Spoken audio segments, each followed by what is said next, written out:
When you start anything, when you start out on a path to anywhere, whether it be to learn something new, to create a business, to become more in shape, the first step, the first day, the first minute, you're excited. You're like, yeah, I'm going to do this. I'm going to kick ass, right?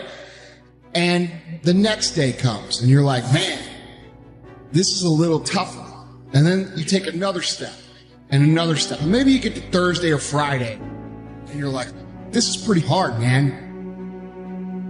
And then what happens is the enthusiasm from the beginning of the process starts to fade out. You have a lot to offer. The fact that you're still here means that your business is not through yet. People don't do what they know in life, but what they do is they operate within the context of the vision they have of themselves. No matter how big your dream is, make small, tiny steps ahead. You must change what's possible for you. You, and only you, are the subject that impacts the burning desire in your imagination. I'm talking about concrete commitment.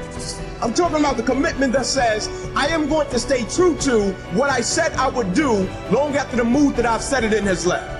Because I think we all know in this room, character is not something that we inherit. Character is something we got to wake up every single day. We got to fight and we got to build it. Never, ever, ever give up. You can't let them get you down. You can't let the critics and the naysayers get in the way of your dreams. So you've got to ask yourself, what's your why? What motivates you? What pushes you? What drives you? And if that thing is eternal, if nobody has to call you, if nobody has to prize you, if nobody has to reward you, if you are self-motivated and self-regulated, you can have it, you can be it, you can do it. It's necessary you take responsibility for it, that you make it happen, that you don't give up, that you don't take any objection or disappointment or defeats personally, that you keep on keeping on, that you don't decide that I can't make it because you can't see the light at the end of the tunnel. You cannot give up because it ain't what you see. You cannot give up. When you get to the point where enough is enough, when you get to the point where it hurt real bad, when you get to the point you can't take it no more, when you get to that point,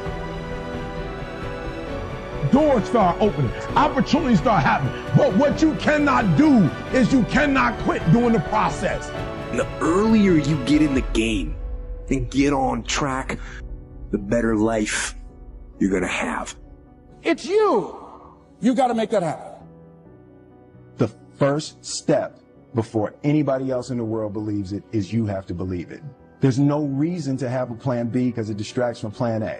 I want to represent an idea. I want to represent possibilities. I want to represent the idea that you really can make what you want. One of my favorite books is The Alchemist, Paulo Coelho. And I just believe that. I believe that I can create whatever I want to create. Pain is not your enemy. Pain is your servant. And pain is telling you that there's a problem here and you need to get it fixed. You need to drag it out of the dark and you need to deal with this, and you have to decide enough is enough. It's time for a new direction. It's time to say that's it. Turn to somebody and say that's it. Passivity is a spirit and it'll kill you. It'll kill your relationships. It'll kill your home. It'll kill your marriage. If we just sit back and do nothing, it'll kill you. There's a redemptive power that making a choice has, rather than feeling like you're at effect to all the things that are happening. Make a choice, right? You just decide what it's going to be, who you're going to be, how you're going to do it. Just decide. And then from that point, the universe is going to get out your way. Most people dabble in a million things, they master nothing, and they wonder why they're unfulfilled. In people's lives, there's only maybe a half dozen, 7, 8 categories that really matter. Most people, they major in minor things. They focus on stuff that doesn't matter. They know more about this celebrity going in and out of rehab than they do about their own personal development. So if I had no other message to offer your viewers, and you let me give it to them right now, I'll tell you what I believe. I believe our lives are controlled by one force. Your brain is divided into two halves. Each half of your brain has millions of factory workers on each side.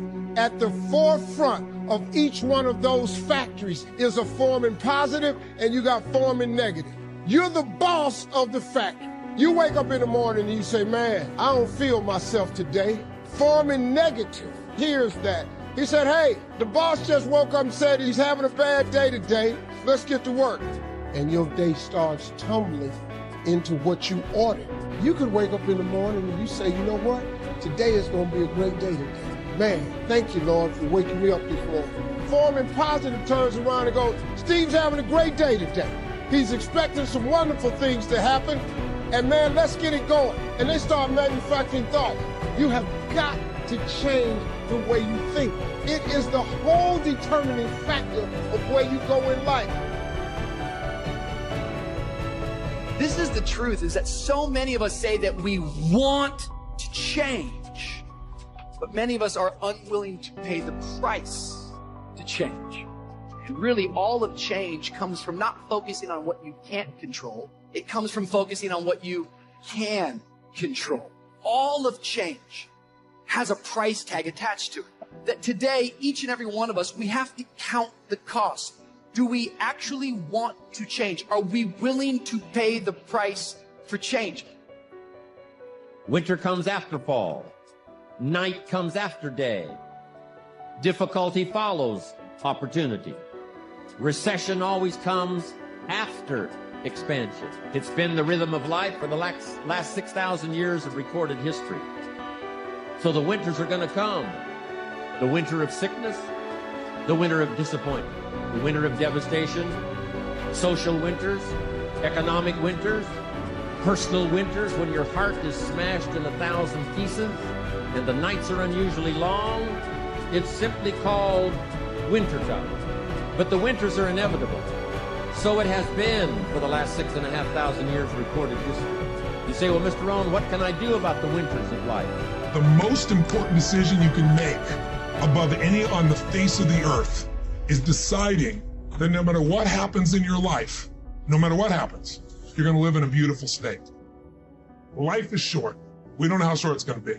But if you only had a week to live, I bet you wouldn't allow yourself to suffer over a little crap that makes you crazy normally. I think you would probably spend time with those you love. You would do what you love. You'd take awe in a sunset. You'd smell the air. You would take in everything in those final moments that you possibly do. So my thing is, why wait? Right? Why wait? Why not just decide that if I start to suffer, I know the solution, because suffering is me obsessing about me. You might say, it's not me, I'm worried about my kids because they're not doing well. No, you're worried that you haven't done enough for your kids. It's about you still, right? Yes. You know, you're worried about what was done or what you should have done or what shouldn't have done. And you can end that in an instant by becoming aware of it and saying, I have made the most important decision of all. Right. I'm gonna live in a beautiful state. Until you're willing to plead to make your dream become a reality, your dream will be just that, a dream. See, so many people talk and talk and talk, but very few walk and walk and walk and turn their walk into a jog and their jog into a sprint, which is okay.